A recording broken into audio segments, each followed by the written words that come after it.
Hey guys, it's your boy M.K.S here, finally back with part 2 of my message to the Made by Dyslexia organisation. I hope some of their members will check out this video and hopefully they'll enjoy it, and hopefully dyslexics and their families and parents and teachers and people interested in dyslexia will enjoy these videos.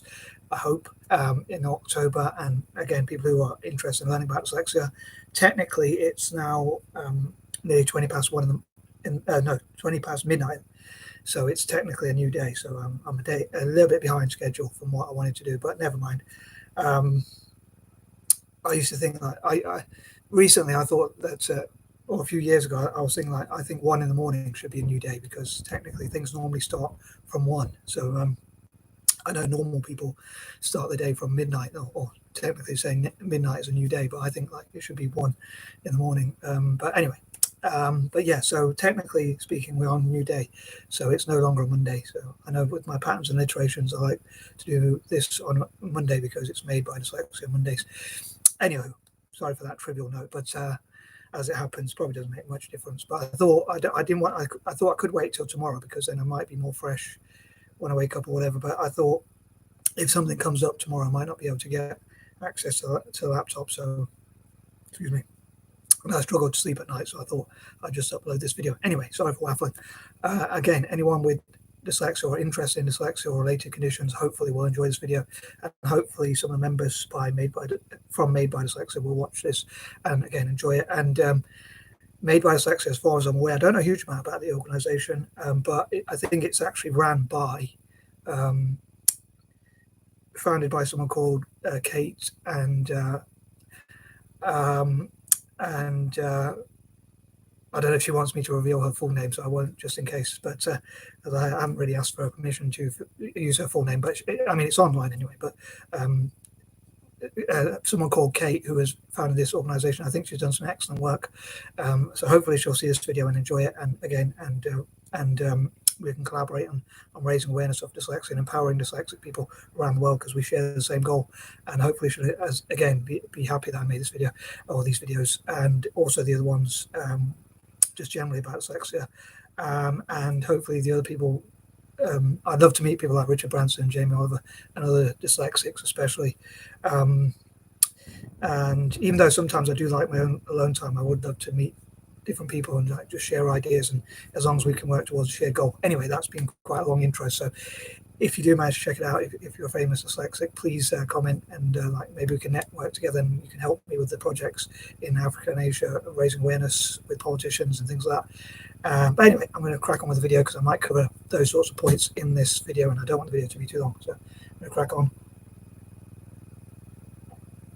So as I say, this is continuing on from part 1. Please check it out if you haven't done so.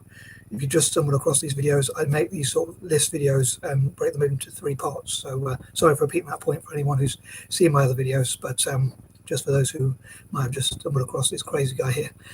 So yeah, so number 11, I think it'd be great, just like Made by Dyslexia, the Festival of Dyslexic Culture, and others want to do, I'm sure is what we all want to do is change perceptions of dyslexia from being like a negative or always being a deficit to being something that can be at least a very positive thing, a different way of thinking. And I think a lot of things that are different can be in some ways better, really, because for instance, if you get a gem, like my friend's school is called Rare Gem, and I think the idea is, if I call it my friend's school, the school I try and help in Kenya, and I hope to help more schools across Africa and Asia, like in Malaysia and India, Indonesia, and the rest of Asia, including Singapore, especially Singapore.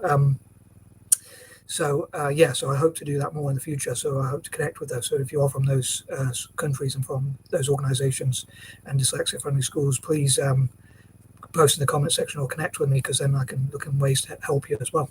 But yeah, so changing perceptions of dyslexia and what it is, and like, I think something that's rare, a rare talent, is much more useful in many ways than something that so many people can do. It's a bit like in business, they say supply and demand.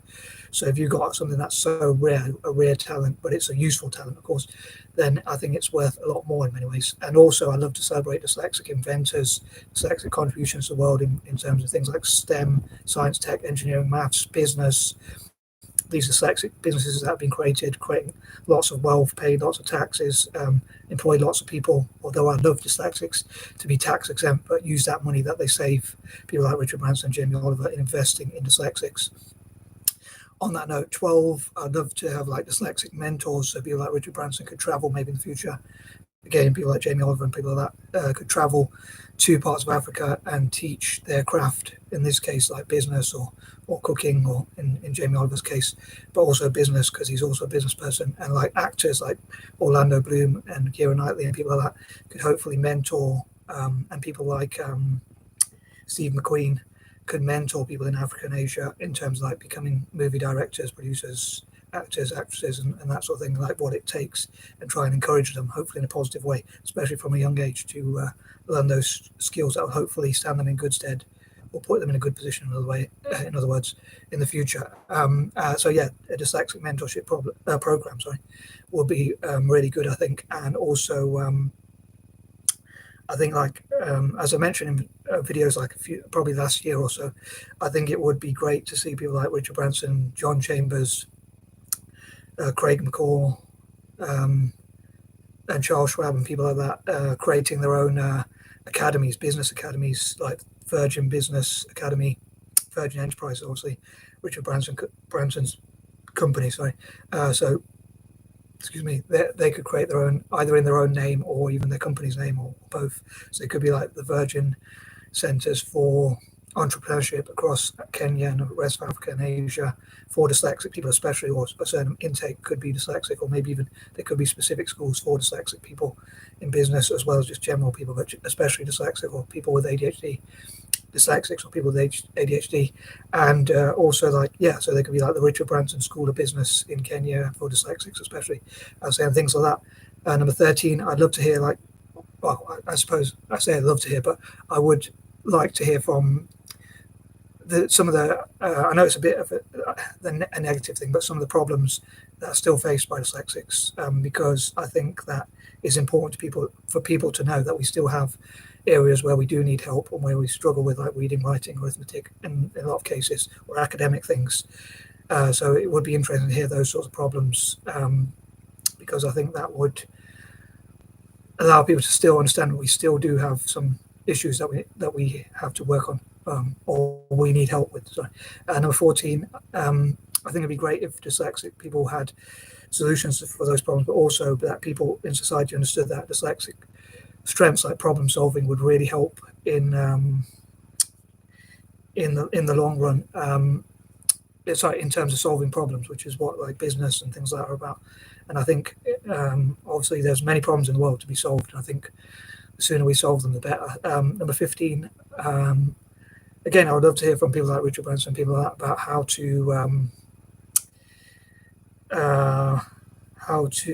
he sets goals and achieves them and things like that, and how he can help other people with dyslexia, again, especially in developing countries, and especially young people, to hopefully solve those problems. And before COVID, I thought it'd be great to go to parts of Africa and like encourage young people, but even like play football with them, or play sports, or fundraise for like places like say Rare Gem, to have their own sports fields for people to play football, as well as like their own I.C.T suites, so they can learn about technology as well as business and things like that, skills that will help them in the future, so they can choose different careers. And even if they don't want to go into business, they can find their own careers that they want to work on, but have the confidence and encouragement to actually, or the encouragement to give them the confidence to do those sorts of things and achieve their goals. Number 16, I would love to discuss, like, have committees and think tanks to talk about what are the best ways to teach, train, and generally support people with learning disabilities like dyslexia. What are the methods that help dyslexic people to spell or learn to spell, read and write? Because there are certain methods that have helped people, but a lot of schools don't know those methods. So it'd be great for more people to find out about those sorts of things, and what are the best ways to help dyslexic people generally. Number 17, I think it'd be great for people to learn about dyslexic imagination and creativity, as many organizations are trying to do now.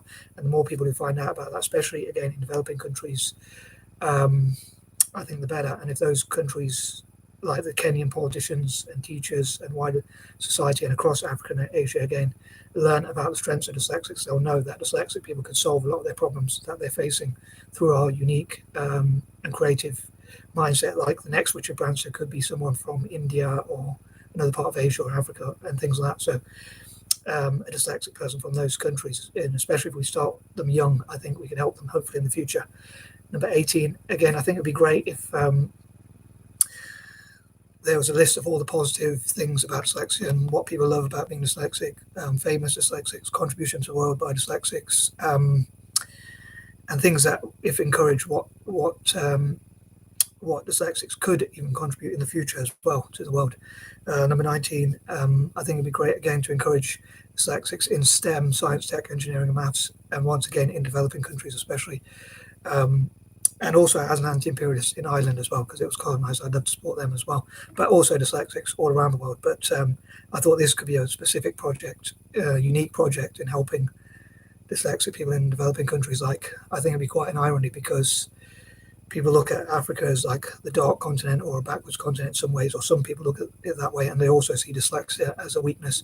So I think it'd be quite ironic if it was dyslexic people who helped Africa to solve a lot of these problems. And number 20, again, I think dyslexic people who have done well could teaching people about the strengths they have and what they found as they got older. So young people might not always see that they have specific strengths or not value their strengths. But I think if someone says talks about what they've done to achieve their successes, I think it'd be really good. Like hearing from dyslexic entrepreneurs, not even the major ones like the billionaires, the dyslexic billionaires, but even just dyslexic people who have made a good living, or at least some of the millionaires as well. But all sorts of people who are successful in different fields. I think hearing from them will be a great encouragement for young people. And hopefully they can pass on those skills and teach and train, again, especially those in developing countries. So I hope you enjoyed this video and it wasn't too repetitive or cringeworthy, and I'm out. Peace out.